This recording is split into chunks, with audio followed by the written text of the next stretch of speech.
Hello friends, जैसा कि आप लोग जान रहे हैं कि पूरा विश्व एक वायरस से बेचैन है। बेचैन बनाकर छोड़ दिया है ये वायरस। तबाही चारों तरफ छा गया है और जिसका एक ही निदान अभी तक है, सोशल डिस्टेंस। हम सब जहां हैं सोशल डिस्टेंस में हैं और रहना भी चाहिए, लेकिन शिक्षा, स्वास्थ्य और कला ये सब में तो नियंत्रण नहीं चाहिए, ये सब प्रबंधन चाहता है।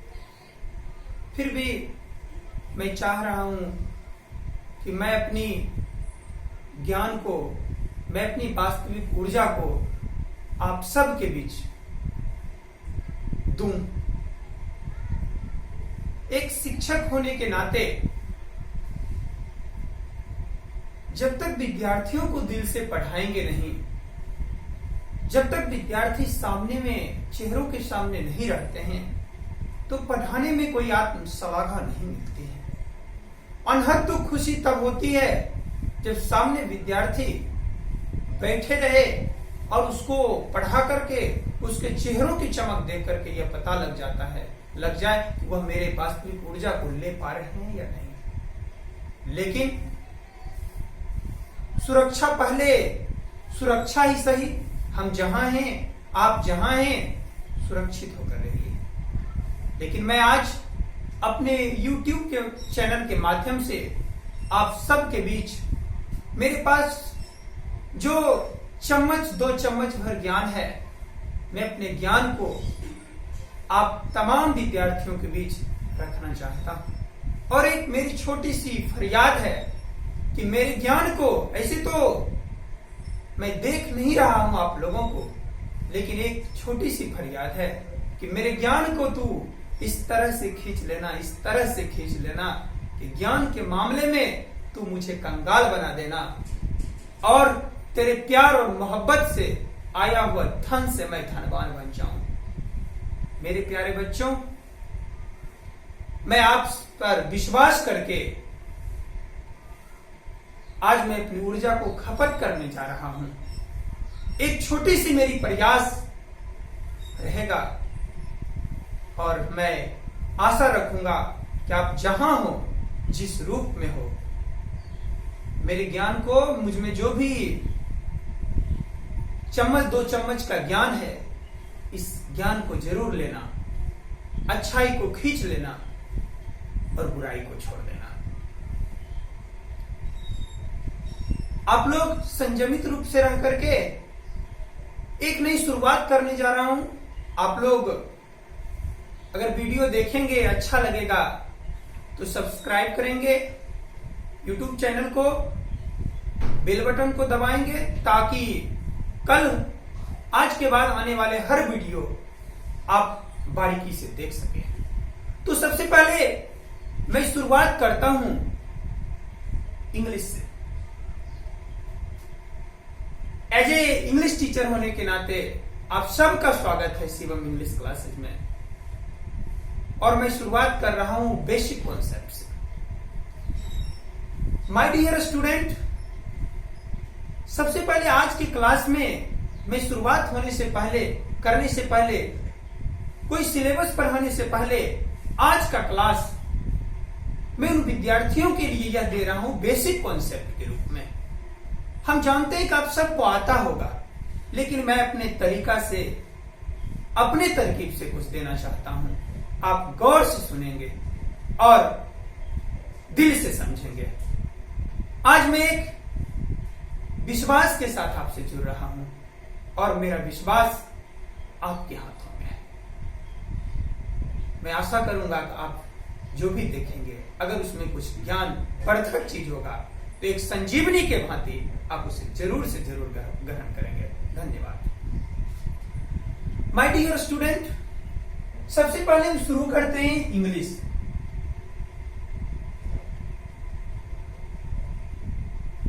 एक यहां सवाल उठती है कि इंग्लिश क्या है, व्हाट इज इंग्लिश, तो हम कह सकते हैं कि English is a mixture of any language, अर्थात अंग्रेजी किसी भी भाषाओं का एक मिश्रण होता है। अंग्रेजी कई भाषाओं का मिश्रण होता है। अब यहां सवाल उठती है कि कैसे। जैसे एक सवाल उठाते हैं कि जैसे कहते हैं कि मैं स्टेशन जाता हूं, या मैं पेन से लिखता हूं, मैं कॉलेज जाता हूं। यहां पर मैंने 3 सेंटेंस बोला, लेकिन सवाल उठती है कि पेन हो, कॉलेज हो, स्टेशन हो, ये सब का सब इंग्लिश वर्ड है, लेकिन भाषा हिंदी है। तो मिलावट है, इंग्लिश का हर भाषा में मिलावट है। कलम हुआ इंग्लिश वर्ड, लेकिन भाषा हिंदी। इसलिए अंग्रेजी को कहा गया कि English is a mixture of any language. अंग्रेजी कई भाषाओं का एक मिश्रण है। मन में एक सवाल उठता होगा कि जब अंग्रेजी कई भाषा का मिश्रण है, तो यहां पर लैंग्वेज के बारे में जानना है कि लैंग्वेज किसको कहते हैं। लैंग्वेज, एक मन में सवाल उठ जाता है। लैंग्वेज मीन्स भाषा। तो भाषा किसको कहते हैं? हम कह सकते हैं कि language is a medium, language is a medium, language is a. तो मैं बता रहा था कि language is a medium which we express own feelings। अर्थात कहता है कि लैंग्वेज इज ए मीडियम, भाषा एक माध्यम है, which we express, जिस माध्यम से हम व्यक्त कर सकते हैं own feelings, अपने मन की बातों को, अपने मन की बातों को, अपने दिल की बातों को, अपने मन में चल रही तमन्नाओं को प्रकट करने के लिए जिस माध्यम को अपनाते हैं, वो माध्यम भाषा कहलाता है। गौर से सुनेंगे, मैंने क्या बोला कि लैंग्वेज इज ए मीडियम, भाषा एक वैसा माध्यम है, भाषा एक वैसा मीडियम है which we express, जिससे हम व्यक्त कर सकते हैं own feelings, अपने मन की बातों, अपने दिल की बातों को, अपने मन में चल रही तमन्ना को, है ना, अपने मन में चल रही तमन्ना को अपनाने के लिए जिस रास्ता को अपनाते हैं, वो रास्ता भाषा कहलाता है। चाहे वो भाषा हिंदी हो, संस्कृत हो, इंग्लिश हो, आपके मन में क्या चल रहा है। जैसे एक उदाहरण लेते हैं कि मुझे एक कलम लेना है। आप बोल रहे हैं कि अगर सर मुझे बाहर जाना है, तो सवाल उठती है कि जब तक आपके मन में चल रही है कि मुझे बाहर जाना है, तो आप बोलेंगे, आप रास्ता अपनाएंगे, चाहे बोल करके, लिख करके, तो वो भाषा कहलाता है। दूसरी बात है कि हम कह सकते हैं कि language is a medium of communication, भाषा आदान प्रदान का एक माध्यम है। भाषा आदान प्रदान अर्थात लेन देन। केमिस्ट्री में भी आप सुने होंगे, केमिस्ट्री वर्ड होता है डोनर एक्सेप्टर। तो सेम कॉस्ट आदान प्रदान का एक माध्यम होता है। किसी से कुछ लेते हैं, देते हैं। जब तक हम बोलेंगे नहीं, तब तक सामने वाला नहीं समझ पाएंगे। जब तक लिख करके, बोल करके, जब तक बताएंगे नहीं, और बताएंगे तो वो रास्ता भाषा का लगेगा। तो समझ गए होंगे। अब दूसरी बात है, कहता है कि अंग्रेजी भाषा जो है, इंग्लिश लैंग्वेज जो है, इंग्लिश लैंग्वेज की सबसे छोटी इकाई, the smallest unit of English language is letter. अंग्रेजी भाषा की सबसे छोटी सी छोटी इकाई लेटर कहलाता है, जिसको हम कहते हैं, ये भी कह सकते हैं the smallest unit of English language is alphabet, और the largest unit of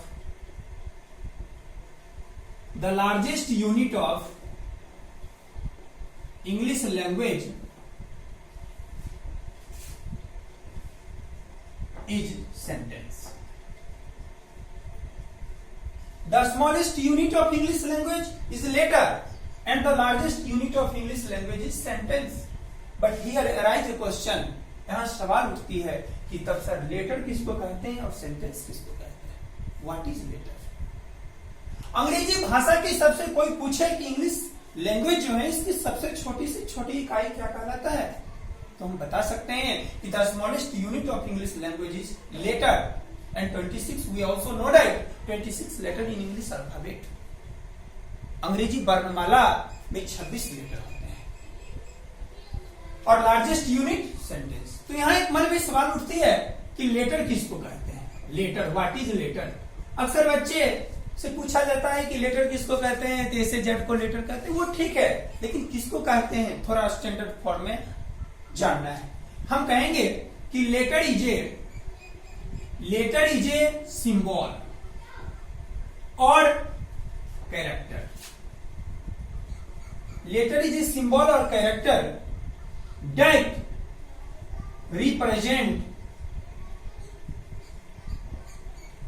represent sound. गौर से समझेंगे क्या मैंने बोला. कहता है कि letter is a symbol, letter एक चिन्ह है अर्थात सिंबल, और कैरेक्टर या कैरेक्टर है दैट रिप्रेजेंट साउंड जो आवाजों का प्रतिनिधित्व करता है. अब यहां सवाल उठती है हियर अराइज ए क्वेश्चन कैसे. तो पहले मैंने बताया कि सिंबल का मतलब चिन्ह. जैसे देखो कि अगर हम इसको ये सिंबल बनाते हैं तो सब कहता है ट्रायंगल है. ये क्या है तो आप बोलेंगे स्क्वाड है. ये क्या है रेक्टेंगल है. ठीक उसी प्रकार सिंबल अगर इसको बोलेंगे तो कहेंगे ए, इसको बी, इसको सी, इसको डी, एटसेट्रा. ठीक उसी प्रकार अलग अलग सिंबल है और उसका अलग अलग नाम है, अलग अलग ढंग से उसको बोलते हैं. दूसरा कहता है कि दैट रिप्रेजेंट साउंड जो आवाजों का प्रतिनिधित्व करता है. तो अलग अलग लेटर है और अलग अलग आवाज है. किसी की क्षमता ये नहीं है कि एक स्वर में एक आवाज में ए से जेड तक 26 लेटर को हम बोल पाते हैं. नहीं, ये पॉसिबल है ही नहीं. अलग अलग ढंगों से बोलते हैं. एक वो अलग में, इसलिए हिंदी में भी पढ़े होंगे कि किसी की उच्चारण तालु से, किसी की उच्चारण कंठ से, किसी की उच्चारण मूर्धा से, अलग अलग ढंगों से होती है. ए बी सी अलग अलग है. इसलिए कहता है दैट रिप्रेजेंट साउंड.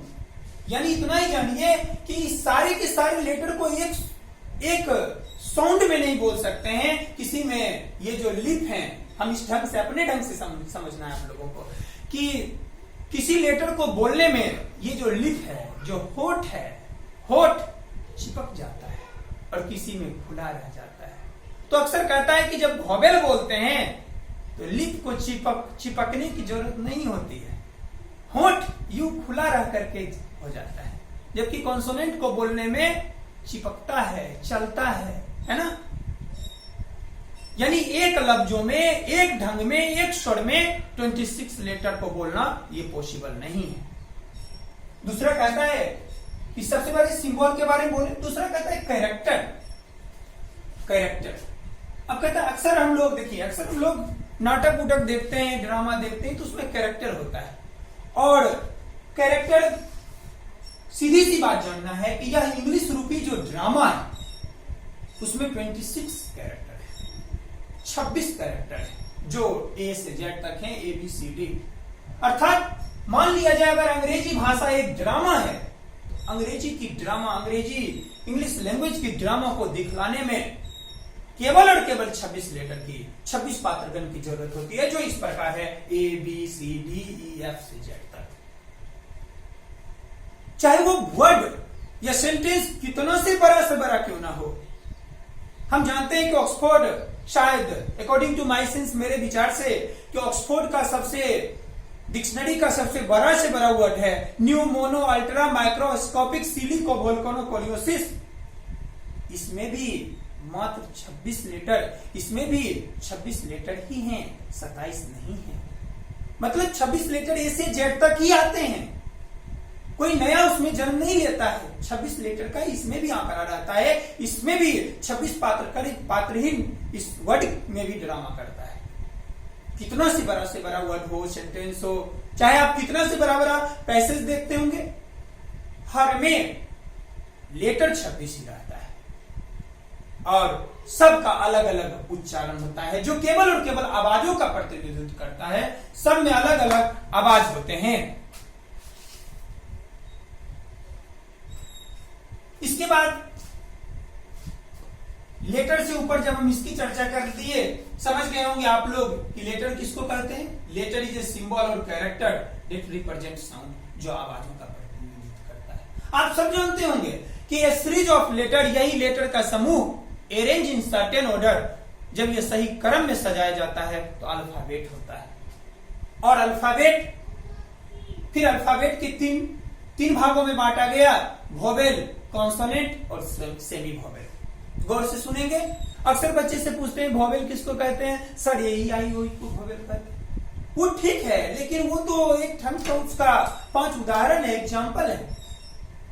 देखो, वोवेल के बारे में अगर डेफिनेशन सही से बारीकी से या जाना जाए तो वोवेल की परिभाषा होती है the sound produce unrestricted passage of air through the mouth is called vowel. The sound produce unrestricted passage of air through the mouth is called vowel. अर्थात मैंने क्या बोला कि वैसा साउंड जिसको बोलने में किसी भी प्रकार की रुकावट ना हो, है ना। थोड़ा इरेज कर। तो मैं बता रहा था वोवेल के बारे में कि वोवेल किसको कहते हैं। इसको इस तरह से कहेंगे कि the sound produce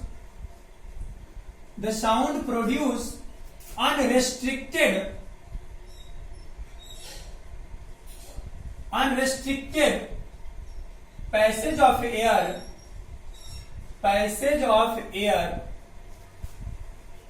through the mouth is called vowel. अर्थात कहता है कि वैसा साउंड जिसको बोलने में, प्रोड्यूस करने में unrestricted passage of air through the mouth is called vowel. जिस साउंड को बोलने में किसी भी प्रकार की रुकावट ना हो, जिस साउंड को बोलने में किसी भी प्रकार की अवरोध ना हो, जिस साउंड को बोलने में किसी भी प्रकार की बाधाएं ना आए, उसे हम वोवेल कहते हैं। आप जानते हैं 5 vowels in English alphabet.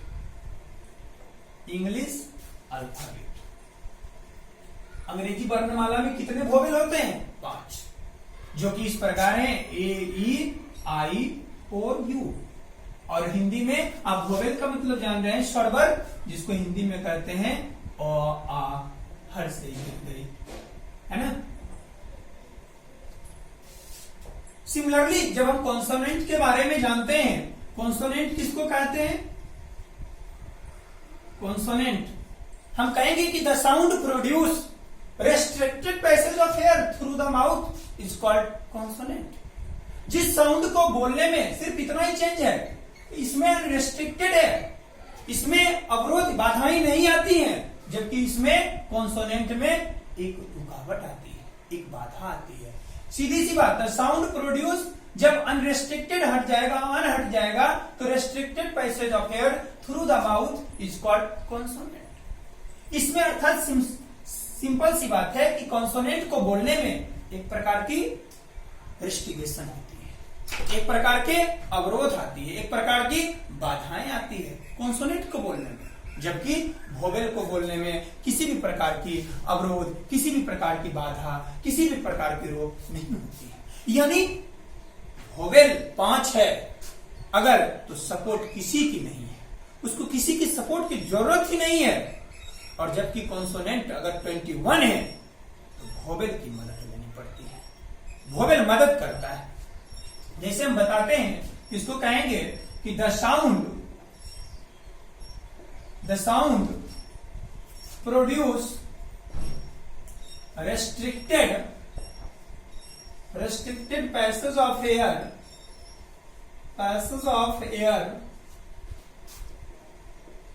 through the mouth is called consonant, है ना। अर्थात कहता है कि the sound produce restricted passage of air, जिस साउंड को बोलने में एक प्रकार की रेस्ट्रिक्शन हो, जिस साउंड को बोलने में एक प्रकार का अवरोध आए, बाधा आए, और जिसको बोलने में किसी भी प्रकार की अवरोध ना हो। सीधी सी बात है, नॉर्मली रूप में जानना है कि वोवेल को जब बोला जाता है तो किसी की सपोर्ट नहीं लेनी पड़ती है, और जब कॉन्सोनेंट को बोला जाता है तो वोवेल की मदद लेनी पड़ती है। वोवेल मदद करता है। अक्सर बच्चे कहते हैं कि सर मदद कैसे, वो 5 है फिर भी एक इसको मदद कर रहा है। बहुत सारे आप भी देखते होंगे कि अपने अपने गांव में कम ही लोग बड़े वाले लोग को मदद करता है। बात तो सही है। जैसे देखिए, जैसे हम बोलेंगे एग्जाम्पल में बी को देख बोलो तो लगेगा ई मदद करता है, सी ई मदद करता है, डी ई मदद करता है ना, एफ ए मदद करता है। ठीक उसी प्रकार अगर बोलेंगे क अ मदद करता है, ख अ मदद करता है। अर्थात इससे स्पष्ट होता है कि वोवेल को बोलने में किसी की सपोर्ट की जरूरत नहीं होती है, जबकि कॉन्सोनेंट को बोलने में वोवेल की मदद लेनी पड़ती है। मैंने पहले बताया कि series of letter arrange in certain order is called alphabet, और अल्फाबेट के 2 पार्ट्स वोवेल और consonant. The sound produce on restricted passage of air through the mouth is called vowel. The sound produced restricted passage of air through the mouth is called consonant. उसके बाद होता है semi vowel. हम जानते हैं semi vowel, हम कहेंगे कि W and Y are called semi vowel because sometimes they are used as a vowel, sometimes they are used as a consonant. W और Y 2 ऐसे वोवेल है ना, जिसका कभी कभी प्रयोग वोवेल के रूप में भी होता है और कभी कभी इसका प्रयोग कॉन्सोनेंट के भी रूप में होता है। इसलिए W और Y को सेमी वोवेल कहा जाता है। स्वाभाविक बात है कि यहां एक सवाल उठती है कि कैसे प्रयोग किया जाता है। जैसे हम एक बात बोलेंगे WATCH वॉच, जब हम इसका we can see that DW, we can see that here 2 types of word. First of all watch and second due. The Hindi pronunciation of it watch, अर्थात फर्स्ट लेटर वो, और ड्यू यहाँ W का Hindi pronunciation of W here उ, Hindi pronunciation W वो, अर्थात वो। सीधी सी बात, यहाँ वॉच है, यहाँ ड्यू है, यहाँ W का उच्चारण वो है, यहाँ W का उच्चारण ड है, उ है। अर्थात इससे स्पष्ट